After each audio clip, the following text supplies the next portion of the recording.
वहाँ general secretary in charge और DK Kumar और तिर्की जी और वहाँ के जो प्रादेशिक नेता है उनके साथ अभी बैठक है। सर, महाराष्ट्र में भी BMC चुनाव को लेकर गिनती चालू है। अभी तक की स्थिति में बीजेपी और सहयोगी पार्टी आगे चल रही, किस तरह देख रहे हैं सर? देखिए, चुनाव रिजल्ट आने दीजिए और उसके लिए प्रतिक्रिया देने के लिए वहाँ स्थानीय नेता पर्याप्त है। राहुल गांधी से लेकर कह रहे हैं कि जनता धीरे धीरे विश्वास खोती जा रही है न्याय प्रक्रिया से, चुनावी प्रक्रिया से। तो बिल्कुल सही बात है। चुनावी प्रक्रिया में जिस प्रकार से धांधली हो रही है, जिस प्रकार से नाम काटे जा रहे हैं, जिस प्रकार से मतदाताओं को प्रभावित किया जा रहा है, जिस प्रकार से पैसे बांटे जा रहे हैं, शासकीय धन का दुरुपयोग हो रहा है और जिस प्रकार से निर्वाचन आयोग की जो भूमिका है वो ये स्पष्ट कर रहा है कि चुनाव प्रक्रिया से लोगों का विश्वास उठते जा रहा है। सर, संजय राव भी आरोप लगा रहे हैं कि हजारों लोग के नाम उन इलाकों से गायब है जहां उनको बताया गया था कि उस इलाके में वोटिंग जाऊंगा। वो तो है ही ना। ये SIR अभी जो कर रहे हैं, पहले क्या है कि मतदाता है वो सरकारें चुनती थी, अब सरकार है वो मतदाता चुनने का काम कर रही है। तो अपने हिसाब से मतदाता चुनने का काम, घटाने बढ़ाने का काम। अब बिहार में आप देख लो, 19 लाख आवेदन आए, 22 लाख नाम जुड़े। इसका कोई जवाब नहीं है निर्वाचन आयोग के पास। अभी जैसे 22 लाख यहाँ नाम काटे गए तो नहीं मिल रहा है, 1 लाख आवेदन आए हैं। अब भाजपा वाले कब मिल के निर्वाचन आयोग के साथ मिल के कब वो आंकड़े 22 लाख से पार हो जाएगा, क्या पता छत्तीसगढ़। सर, TS बाबा दिल्ली पहुंचे थे, वहाँ राहुल गांधी जी से भी मुलाकात हुई थी। ऐसे में अब अटकलें तेज हो गई हैं और ये भी है कि बाबा की भी दावेदारी अध्यक्ष पद में है जैसे पूरे घटना। अच्छा, अभी अध्यक्ष बदलने वाले हैं, आपको पता है? देखिए, वो TS सिंहदेव जी अभी वहाँ के तमिलनाडु के और पांडिचेरी के दोनों के जो स्क्रीनिंग कमेटी चेयरमैन बने हैं। तो स्वाभाविक है कि बड़े नेताओं से मुलाकात करेंगे, उनसे डायरेक्शन लेंगे, क्योंकि पांडिचेरी तो ठीक है कांग्रेस पार्टी लड़ती है, लेकिन तमिलनाडु में तो गठबंधन का है, तो गठबंधन में तो वहाँ तो डायरेक्शन लेना ही पड़ेगा। उस संदर्भ में मिले तो आप उसको जोड़ लिए कि उससे मुलाकात हुई, तो ये भी है वो भी है, तो मीडियम चलने के लिए कोई भी चलाते रहिए।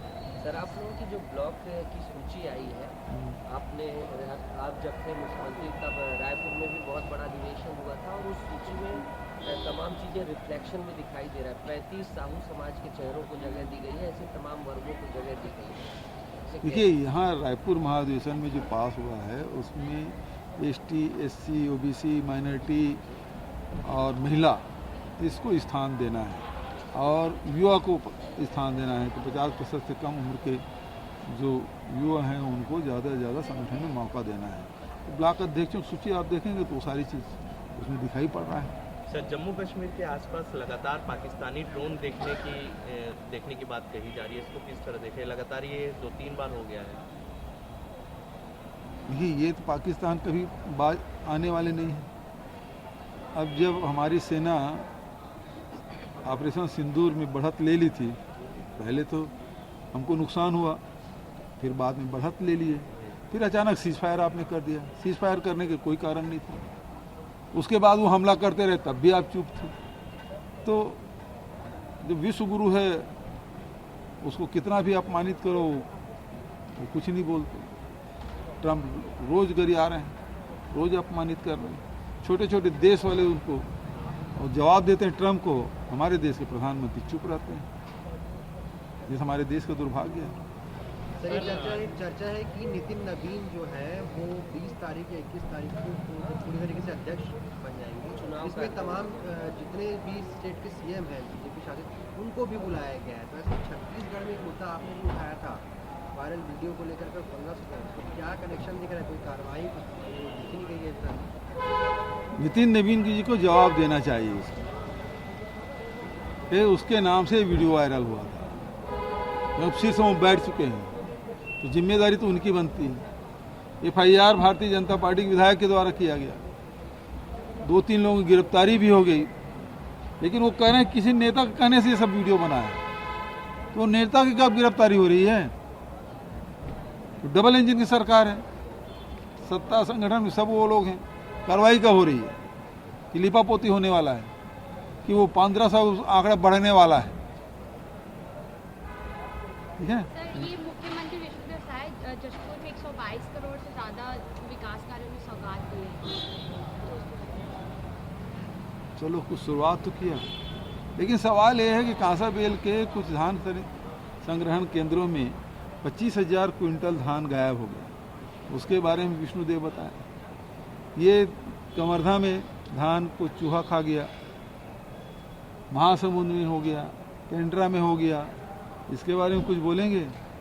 अब उसके सांसद जी कहते हैं कि चूहा का नियंत्रण करने के लिए बिल्ली, और फिर बिल्ली का नियंत्रण करने के लिए कुत्ता, कुत्ता नियंत्रण करने के लिए पता नहीं और क्या क्या क्या लाएंगे।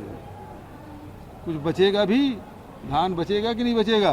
सर, आप भी सीएम रहे हैं, उस दौरान कभी ऐसा कुछ नहीं हुआ, मगर अब छत्तीसगढ़ की चूहों की चर्चा पूरे देश भर में, सोशल मीडिया में चूहों को लेकर मीम बनाया जा रहा है, तमाम चीज़ें हैं, तो गाने बनाए जा रहे हैं। ये कहा जा रहा है कि सरकार और अधिकारी धान को डकारेगा और हम पर इल्जाम लगा दिया। हाँ, चूहे की शिकायत की है मुख्यमंत्री जी से, हमको बदनाम किया जा रहा है। अभी बसदेवा लोग उतरते हैं छत्तीसगढ़ में, बढ़िया गीत गाते हैं।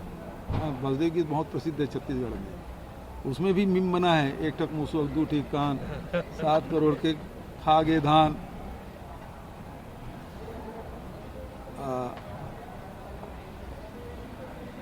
क्या बोले उसका, एक और शब्द है उसके बाद, हम चूहे को कर दिया बदनाम, इस प्रकार से कुछ गाना है, मुसवा हो गए बदनाम, है ना। तो ये चल रहा है खूब। तो स्थिति यही सुशासन है, इसी सुशासन बोलते हैं क्या? हम लोग भी सरकार में थे, लेकिन इस प्रकार से जो सिस्टम हम लोगों ने बनाया था उसको पूरा ख़त्म कर दिया, और सरकार कर्जे में डूब गई। पिछले साल का धान निराकृत नहीं हुआ है, धान सड़ गए, और उसके बाद अब स्थिति है कि राइस मिलर के यहाँ पड़ा हुआ है धान, अभी तक जमा नहीं हुआ। अप्रैल तक के जमा होगा, अप्रैल 26 में। तो इस साल के जो धान खरीदी किए हैं वो कब निराकृत होगा, और फिर उतने दिन का ब्याज का पैसा कौन देगा? इनके गलत निर्णय के कारण से छत्तीसगढ़ के खजाने में सैकड़ों करोड़ रुपया का भार पड़ने वाला है, केवल ब्याज में। ये जो नुकसान हुआ है वो तो अलग है, उसके वैल्यूएशन अलग करना पड़ेगा। ब्याज में ही उसको सैकड़ों करोड़ रुपये देना पड़ेगा। तो 30,000 40,000 करोड़ रुपये लिए हैं, अब चावल जमा नहीं है तो उसका ब्याज तो भरना पड़ेगा ना राज्य सरकार को, गारंटी तो राज्य सरकार की है। तो ये सुशासन विष्णु सुशासन नहीं, विष्णु कुशासन है। और ये डबल इंजन के जो मोदी की जो गारंटी है ना, उसकी धज्जियाँ उड़ रही है। छत्तीसगढ़, मध्य प्रदेश, उड़ीसा, सब जगह धज्जियाँ उड़ रही है।